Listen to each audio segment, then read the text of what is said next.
How do you start a podcast? You say, "Hey, I'm Savannah, And I'm Sterling. and this is In Memoriam."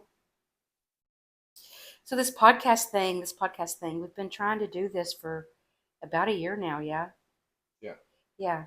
Um, Sterling and I, our initial friendship was kind of sparked by grief and loss, which is a strange thing to say, but that's kind of what happened. Yeah.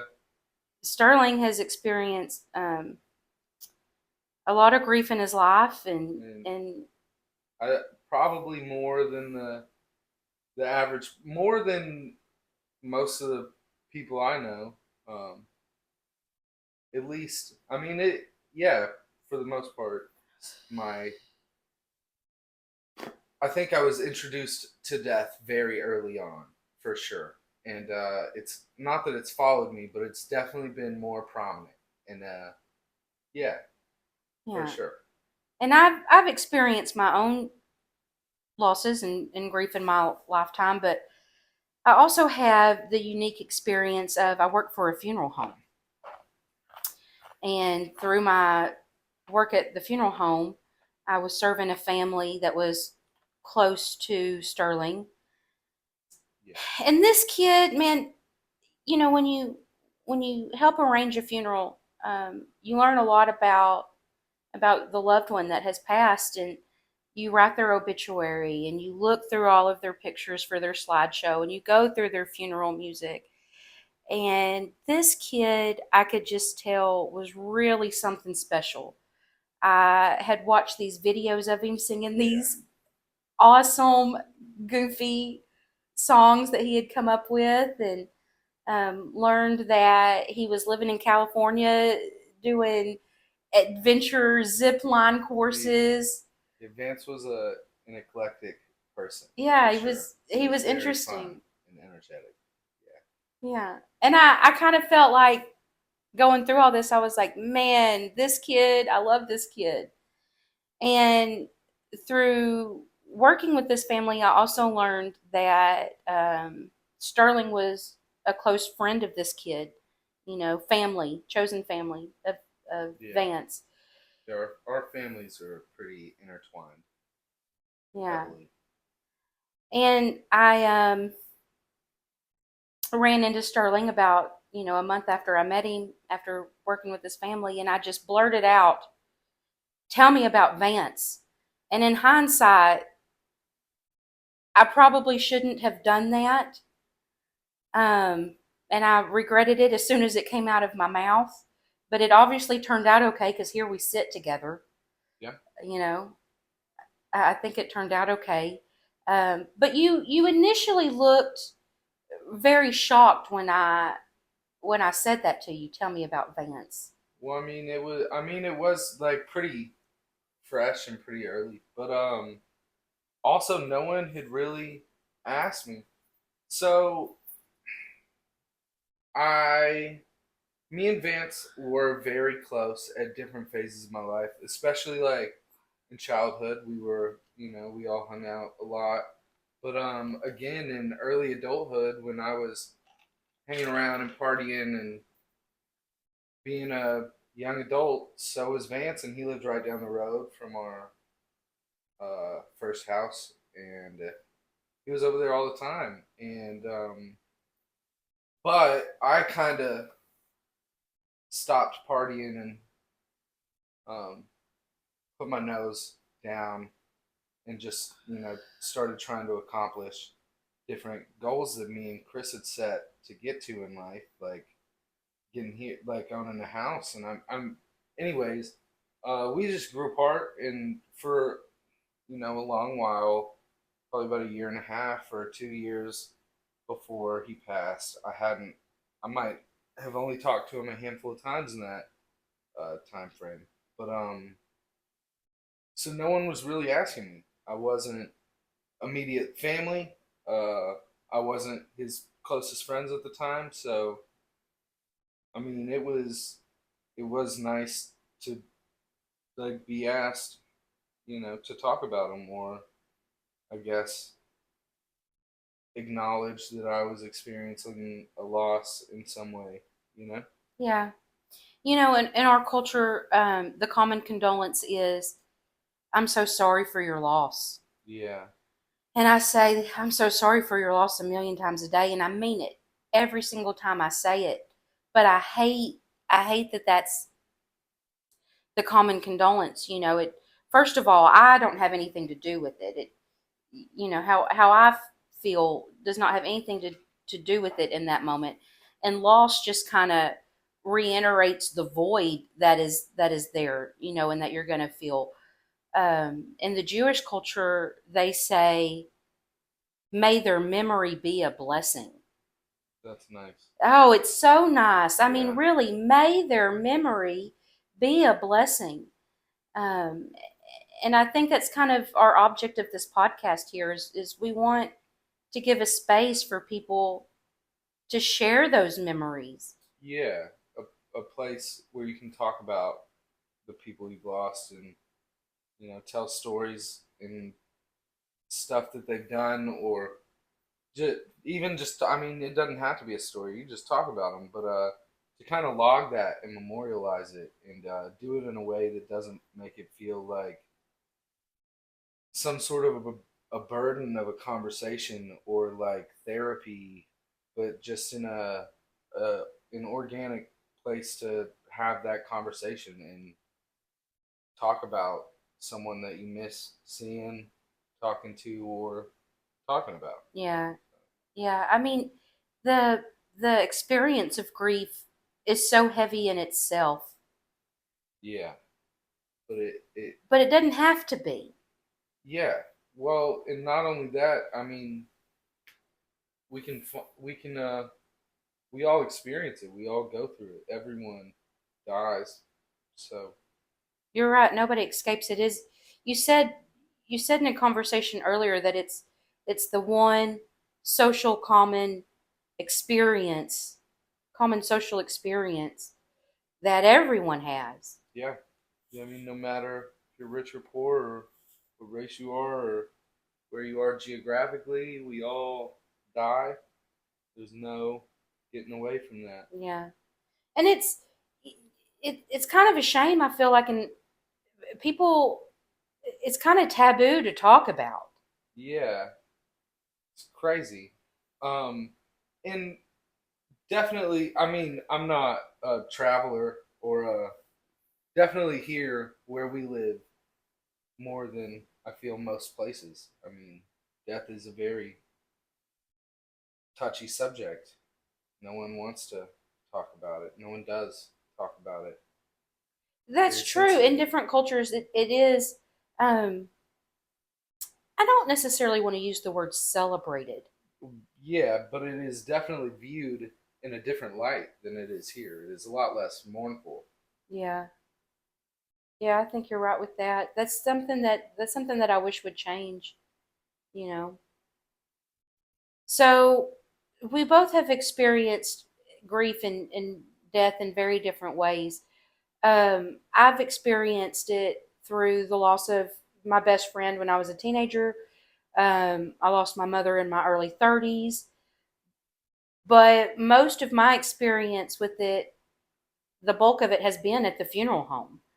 I think I experience it in a very different way, as in I hold space for Yeah, other people as they're experiencing it. And I don't know that I could do my job the way that I do without having experienced some of that, that kind of big loss myself. yeah, Um, and really, I just focus on making things as easy as possible for them. But it is very different than your experience.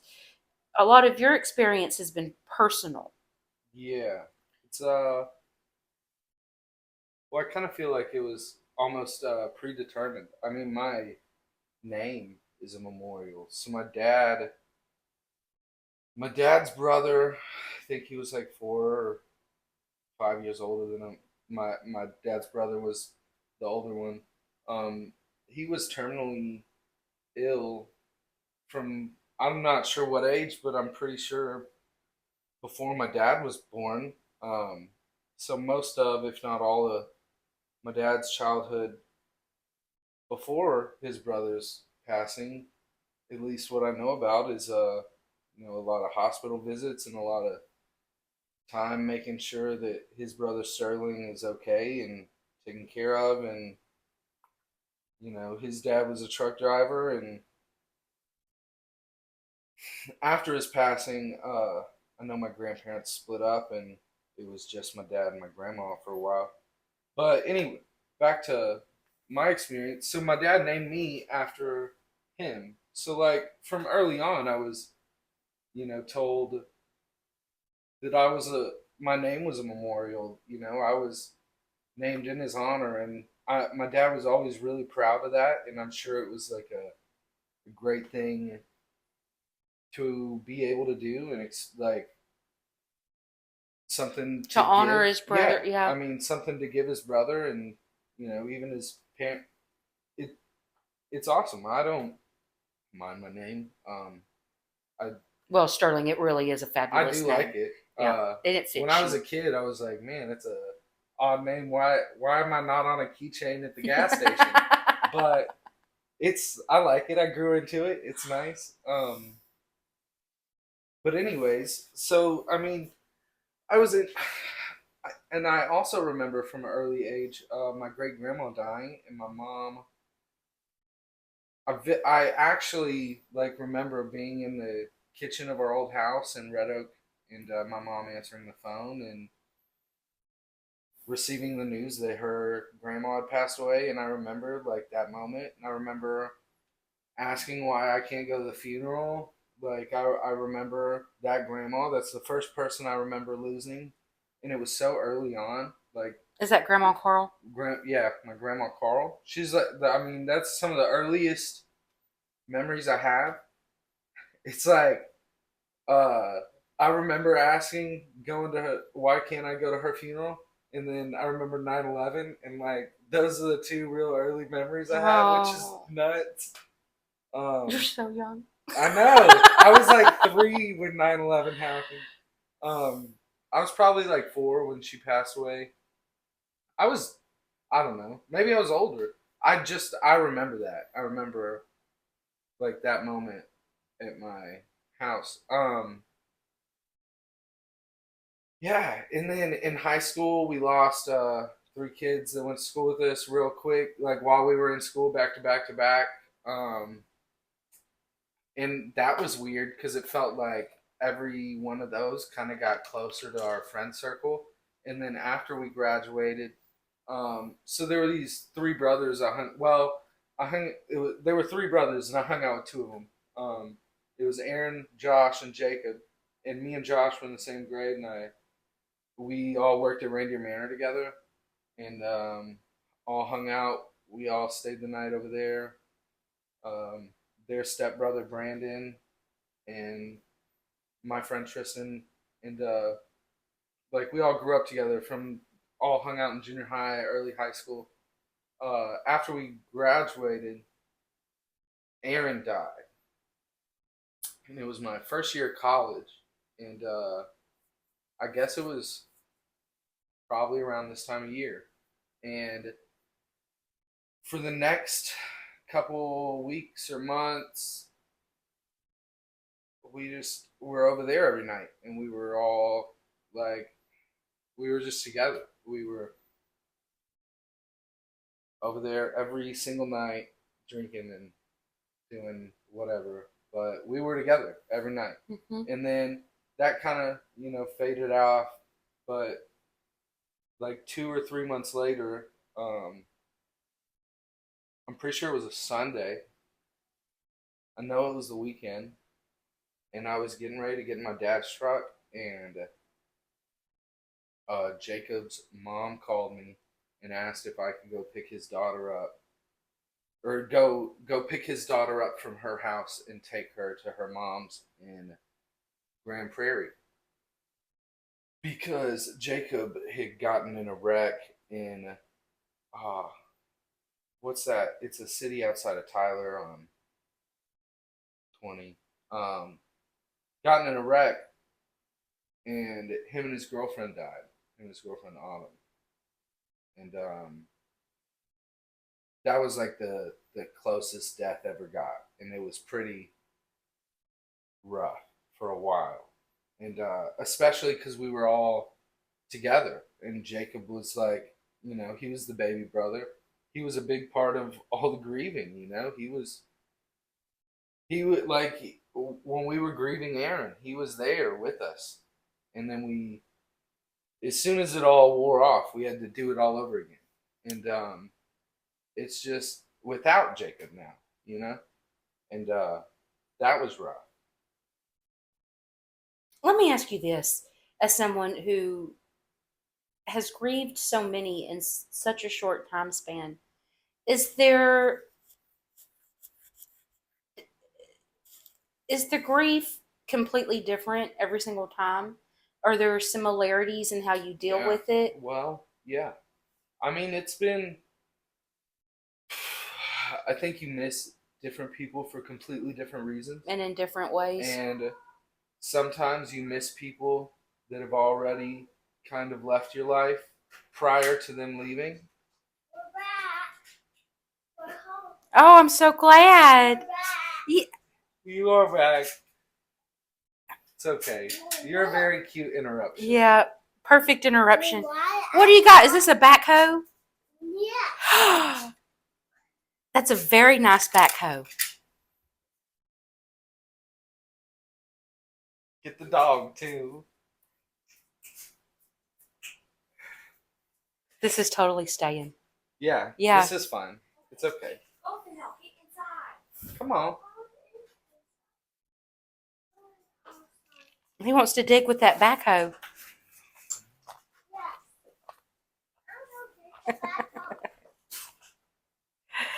Okay, so you were talking about what were we talking about? We were talking about how when you experience a lot of grief in a short amount of times, are there similarities in how? Yeah. Oh, no, we were talking about how you grieve people in different ways. Yeah. Yeah. So, I mean, and I've lost. Now I've lost. I mean, I don't know. I've attended a whole lot of funerals for a whole lot of people I really care about on a whole lot of different varying degrees of level of closeness. I don't know. And yeah, it's always different, and it's not even that change. I Grieving has not been the same at any time. Some of them have been plenty easier, and even the ones that have been easy, sometimes I feel guilt for them feeling easier. And I'm like, why didn't I feel as bad that this person passed away? And why didn't I cry as hard at this funeral? Or I've lost a couple of people. So we were talking about how um, you grieve people in different ways. Yeah, that is where we were. Yeah, but I mean, feeling, I don't know, there's a guilt with like feeling like you didn't grieve this person enough, or I don't know. There for a little while, I thought I was getting used to it, and I thought Desensitized. I thought I was kind of like not immune, but I mean, yeah, I thought I was kind of immune to the feeling of loss, and I was at a place where I felt like I had accepted death and was comfortable with it, and then it kind of like out of certain ones really drop you to your knees. Yeah. I mean, I lost a childhood friend to suicide a few years ago, and that one really out of nowhere got like, and that was one of the friendships that I was immensely close with at a certain period of my life, and it wasn't that way anymore just because we were older, and she went off to Oklahoma to go to college, you know, when we all graduated and everyone went their ways, and I stayed in Ellis County. And I mean, she was back in Ellis County. She lived here. She had a shop in downtown Waxahachie, and but you know, you just kind of grow apart from people, and not for any specific way, but we talked. I don't know, a couple times a month or so. We'd swipe up on each other's Snapchat stories still, and talk pretty often. And you know, out of nowhere, she had done what she done. And suicide's a weird grief alone in itself, just because I think anyone that knew that person experiences an immense sense of guilt of like, well, what if I would have picked up the phone and called her that day, or like, you know, any, I don't know what. Yeah. There's, even though you know that they might have been had that in their head for however long, and you couldn't have done anything about it, it doesn't really matter, because you're still gonna feel like you could have, at least for a little bit, until you accept that It you was a maybe not. choice they made. Yeah. Um, so yeah, you definitely grieve people differently. I definitely uh, feel the loss in totally different ways. For And sure. I think a lot of times it also depends on like, sometimes death can also be merciful. It's still horrible and sad, Yeah. but it really does kind of run the gamut. Even though we all experience it, it's something that we all experience differently. Yeah. And Very much each so. one is different. Well, and every death you experience is different, at least on by some variable. Mm-hmm. Um, but yeah, I mean, and like like you've talked about briefly, I have experienced a lot of loss, but you've experienced the loss of a parent, and I think losing I'm going to a tell you, parent Sterling, or a child. it was losing my mother, and my mother and I had a very complicated relationship. But losing my mother in that moment, that was the worst thing that ever happened to me. I didn't get off the couch for a year. I mean, I did, but I didn't. Yeah, You know, I completely checked out. Um, and my mother died in 2016, so we're coming up on close to 10 years, and I still want my mama. well, I think losing either a parent or a kid, the person that created you, or a person you created, there's nothing else It's funny that you say as that the deep person as. that created you, because when my mother died, I felt like my life force had been extinguished. That's Yeah, what that felt like to me. Like my life force had been extinguished. And everything was bizarre. You know, it was like everything was sad. It was sad, but it was also just bizarre. yeah, And it's cliche, they say grief comes in waves, and it really does. It really does. And it never gets easier. You just learn how to manage it differently. yeah, You just kind of learn how to manage it differently. But I do think that it helps to talk about. I think that a lot of people have a hard time talking about death and grief. very much so. I think that as a society, that makes it harder on us. So this podcast, I mean, it's a place to remember our loved ones, but it's also a place to kind of normalize talking about how it feels. Yeah, yeah, to make it not in this. I don't want to use the word like safe environment, but like, I mean, safe I environment's mean, okay. yeah, but the connotation. Anyways, um, yeah, like a burdenless place to talk I like about that. um Burdenless. the people we've lost, or tell stories about them. My grandma tells great stories about her dad and my uncle, and tells story. I mean, she is a really good storyteller. She's kind of who may put this thought into my head, I'd like to, memorialize some of the stories she tells, and maybe that's something I can do in the future, and maybe through the That's something we podcast. do here. But I mean, yeah, just I, I, I love talking about the people I've lost. She watching her talk about her son that you know tell me the same story she's told me since I was 10 years old. But I mean, I am okay with hearing how they snuck a bunch of puppies into a hospital when he was sick. I tell me those stories. I love hearing them.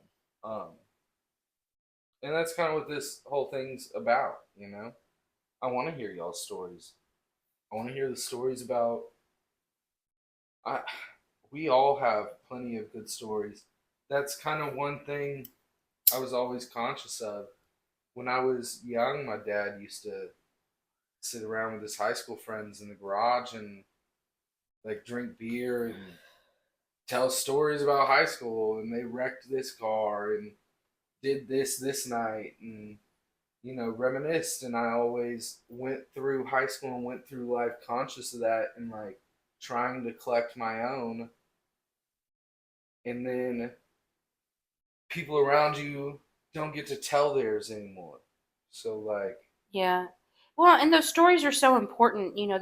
That's kind of what yeah, keeps them here with us. I had I lost my grandfather when I was very, very young. So young that there's no way that I would have a sense of knowing who he is. yeah, But through the stories from my family, that's how I know my grandfather.